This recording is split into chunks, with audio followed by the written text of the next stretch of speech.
Without Steph Curry tonight in Milwaukee, I mean, him and Giannis had a nice photo together. Shout out to them. And yeah, it was much more spirited and effort from the Warriors. Unfortunately for us, the Bucks had their stars go in. Giannis had 33 points, Dame had 27.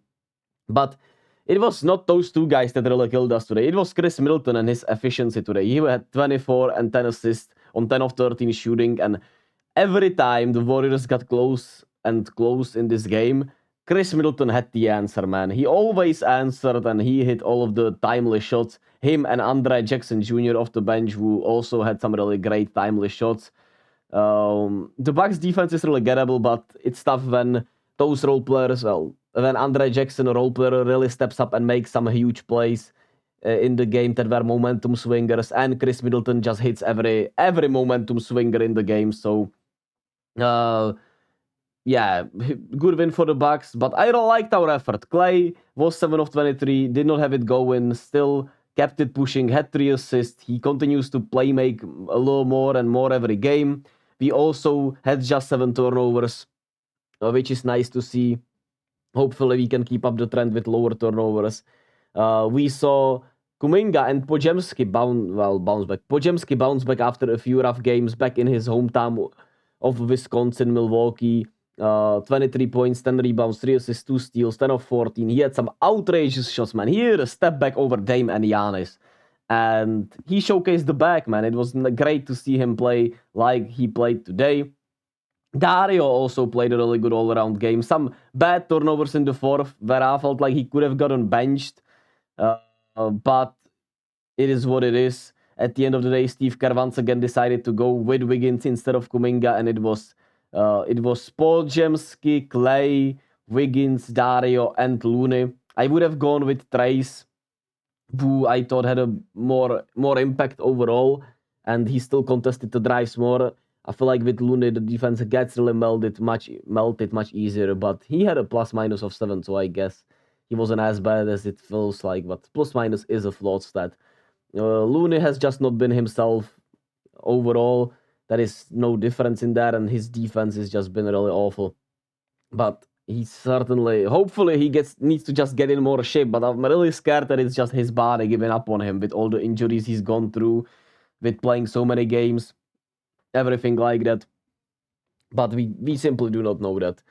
And it was once again the decision to leave Kuminga on the bench for some time in crunch time. He had it going. He had it going in the fourth quarter where he had 11 points early in there and kept us within this game with his shooting, man. He hit 2 threes, was really clutch today, was as aggressive as you want him to be. I felt like he did a much better job with his aggressiveness. He also still wanted to find Clay, had 2 assists, need to work on the rebounding numbers, but if you don't want to play Kuminga and Wiggins closing together, Wiggins was 3 of 13, had only 4 rebounds, and you could say, just play Kuminga instead of him. But I guess Kuminga played too long of a stretch since the middle of the third quarter until the middle of the fourth quarter, so he decided to go with simply Wiggins, who I felt like I once again had a feeling that his energy was better today, but what was it for, really, right? He wasn't good anyway. He missed some little bunnies, wasn't as good defensively as you'd need him to be. He still probably is our best point of attack defender. As much as I would like that to be Kuminga, he simply is not. But I don't think the difference is that huge to just play him because of his defense when he's that bad offensively, while Kuminga had it going, right? 10 of 18, 28 points, career high.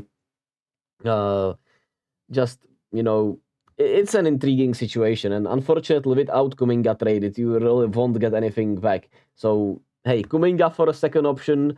I will be very sad because I love Kuminga. I just want him to be a star with us. But you understand the thought process there. If you can get a Siakam or a Markkanen, who I don't think will be available, who else could be a second star there? There really isn't anyone else I would want other than these two right now.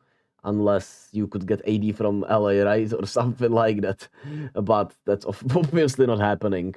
And it would be weird if they were to trade Markkanen with the way they've been playing in Utah and he certainly seems like the franchise guy there. So Siakam really feels like the only logical option, and if you can secure him with an extension that he won't want to sign really until the offseason, I guess that's just how it could go, but I would still be very sad, man. Wiggins really feels like the guy we should trade. Even though the effort has been there these last 2 games, he was still woeful today. And I don't know, I don't know. I'm so torn on this, but it is what it is, man. Corey Joseph had a horrible first half, but at least in the second half, he did better. Lester Quinones, shout out to him, got 17 minutes today. Did some good things all around on the court. Had the right energy out there. That was great to see. And yeah, that's it, man. Podziemski and Kuminga really impressive today. Clay, despite shooting struggles, I just like the energy from him. Trace continues to really impress. Great minutes from Quinones. Saric had some impressive minutes, even though I felt like you shouldn't have closed with him after those bad turnovers late. And Wiggins continues to just be a huge question mark. We'll see when the trades happen. And if they happen, because, well, you would have to give up Kuminga for a second option, but maybe Wiggins could get traded. But for who, right? Who could replicate his quote-unquote ability to be a point of attack defender and, be great defensively and okay offensively? I don't know, man. We'll have to wait and see on that. Next game is on MLK Day. I'm pretty sure that is in America. On Monday against the Grizzlies, who are absolutely decimated by injuries. So we better win that game in Memphis. And there's that, man. As always, be kind to yourself and to others. Love and be, as always. Yeah.